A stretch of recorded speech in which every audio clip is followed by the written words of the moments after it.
जीवन बगिया ऐसी उलझी, फूल उगे कम कांटे ज्यादा, सिमटा जीवन डूबी सांसें, आना है तो अब भी आजा। यदि आपने अभी तक अंतिम अध्याय नहीं देखा है तो मैं आपसे विनती करूँगा, कृपया करके अंतिम अध्याय देखें, उसके बाद ही इस अध्याय में प्रवेश करें। यह अध्याय न करने वाला न भोगने वाला के सिद्धांत से प्रारंभ होता है। मैं करता नहीं हूँ और भोगता भी नहीं हूँ, परंतु केवल प्रकृति का साक्षी हूँ और समीप तत्व के कारण देह आदि को सचेतन होने का आभास होता है और भी वैसे ही क्रिया करते हैं। मैं तो स्थिर नित्य सदैव आनंद रूप शुद्ध ज्ञानमय निर्मल आत्मा हूँ और सब प्राणियों में श्रेष्ठ हूँ, साक्षी रूप व्याप्त हो रहा हूँ। इसमें संशय नहीं है। उस अस्तित्व की ओर गहनतम में और गहराई में प्रवेश करना हो तो कुछ और निषेध भी समझ लेने जरूरी है। सत्य की ओर बढ़ने से पहले कुछ निषेध और समझ लेने भी जरूरी। पिछले अध्यायों में हमने समझा शरीर नहीं हूँ मैं, इंद्रियां नहीं हूँ मैं, मन नहीं हूँ मैं, बुद्धि नहीं हूँ मैं, चैतन्य हूँ, लेकिन उससे भी सूक्ष्म आवरण है और वे सूक्ष्म आवरण सिर्फ समीप होने के कारण निर्मित हो जाते हैं। चैतन्य जो भी उसके समीप होता है उसे आपूरित कर देता है। जैसे प्रकाश जो भी समीप होता है उसे प्रकाशित कर देता है। दिया जलाया हमने, जलते ही दिए की जो भी उस दिए की घेरे में पड़ जाता है सब प्रकाशित हो जाता है।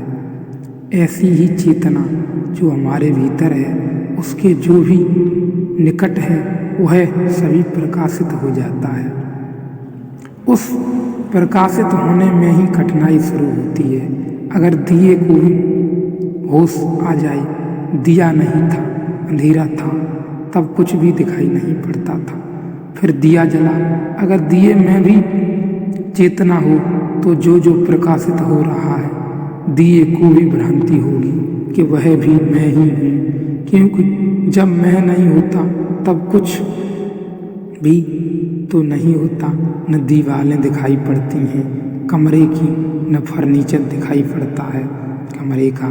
जब मैं नहीं होता हूँ तो कुछ भी नहीं होता, जब मैं होता हूँ तभी यह सब होता है। स्वभाव से सीधा तर्क है कि मेरे होने में ही इनका होना भी समाया हुआ है।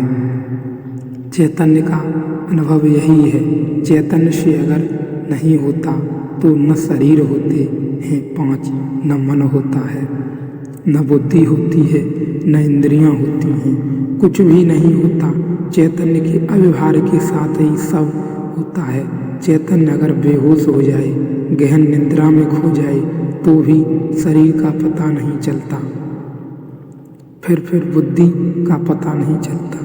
इसीलिए तो आपका ऑपरेशन करना होता है तो बीच में एक गहरी बेहोशी की परत चैतन्य के चारों तरफ खड़ी करनी पड़ती है। फिर आपका हाथ कटता है तो पीड़ा नहीं होती। फिर आपके पूरे शरीर को भी टुकड़े टुकड़े कर दिए जाएं तो पता नहीं चलता, क्योंकि दिए के जिस प्रकाश में यह सब दिखाई पड़ता था वह दिए के प्रकाश की आवृत्त है। बेहोशी से चैतन्य जिस चीज को भी अप्रकाशित एवं प्रकाशित करता है उस चीज से समीप तत्व के कारण एकता अनुभव होती है। निकटता के कारण लगता है यह भी मैं ही हूँ। यही हमारी सारी तादात्म्य की भूल है और फिर जिससे हम अपने को एक समझ लेते हैं उसी तरह का हम व्यवहार करने लगते हैं। जैसे श्वास लेते हैं हम, अगर चेतन भीतर से विदा हो जाए तो श्वास विलीन हो जाएगी। श्वास की प्रक्रिया चलती है। चैतन्य का प्रकाश श्वास की प्रक्रिया पर पड़ता है और चैतन्य को लगता है जब मैं होता हूँ तभी श्वास चलती है, जब मैं नहीं होता हूँ श्वास नहीं चलती। तो मैं ही श्वास हूँ, मैं ही श्वास ले रहा हूँ। लेकिन यह बात सच नहीं है। आपने कभी भी श्वास नहीं ली है, श्वास चल रही है। आप केवल साक्षी हैं। निश्चित ही आपके होने पर ही श्वास के चलने का बोध होता है, लेकिन श्वास का चलना बिल्कुल अलग है। आपकी बेहोशी में भी चल सकती है। और अब तो वैज्ञानिक कहते हैं कि आप मर भी गए हों तो भी हम यंत्रों से संयुक्त करके श्वास की प्रक्रिया को चलाए रख सकते हैं। श्वास एक अलग यंत्र है, एक अलग व्यवस्था है। आपको उसका पता भर चलता है। आपने कभी श्वास ली है? अगर आप श्वास लेते होते तो कभी के मर गए होते। एक क्षण तो भी चूक जाते कि टूट जाते सिलसिले और आदमी सब तरह की भूलें करे चल जाए। श्वास न लेने की भूल हो जाए तो नहीं चलेगा। इसलिए श्वास आप लेते नहीं चलती है। आप उसका करता नहीं हैं, सिर्फ साक्षी हैं। और अगर हृदय, श्वास और धड़कन की बात समझ में आ जाए, खून की गति ही समझ में आ जाए तो बुद्धि भी चलती है, आप चलाते नहीं हैं। यह समझना बहुत कठिन नहीं होगा। वह भी यंत्र है, मन भी यंत्र है। एक आदमी काम वासना से भर जाता है तो शायद सोचता है कि यह काम वासना मैं कर रहा हूँ, तो भूल करता है यह भी हो रहा है। ये भी शरीर की ग्रंथियाँ हैं, ग्रंथियों में फैलते हुए रस है। तो जब ग्रंथियाँ प्रौढ़ हो जाती हैं तो काम वासना जागती है। ग्रंथियाँ काट लें, काम वासना विदा हो जाती है। आप करता नहीं हैं और कर्ता मानकर आप दोहरी झंझट में पड़ते हैं। पहले तो समझ लेते हैं कि मैं करता हूँ और इसी समझने के कारण फिर यह भी सोचते हैं कि मैं चाहूँगा तो नियता भी हो जाऊँगा।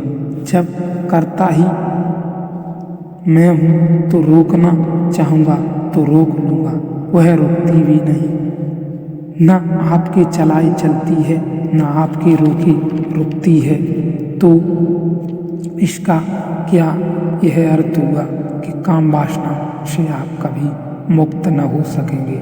मुक्त हो सकते हैं इसी क्षण, बस कर्ता का भाव हो जाए, आप सिर्फ साक्षी रह जाएं तो वासना से आप मुक्त हो जाते हैं। वासना अपनी तरफ पड़ी रह जाती है, यंत्र अलग पड़ा रह जाता है, आप अलग हो जाते हैं, बीच में फासला हो जाता है।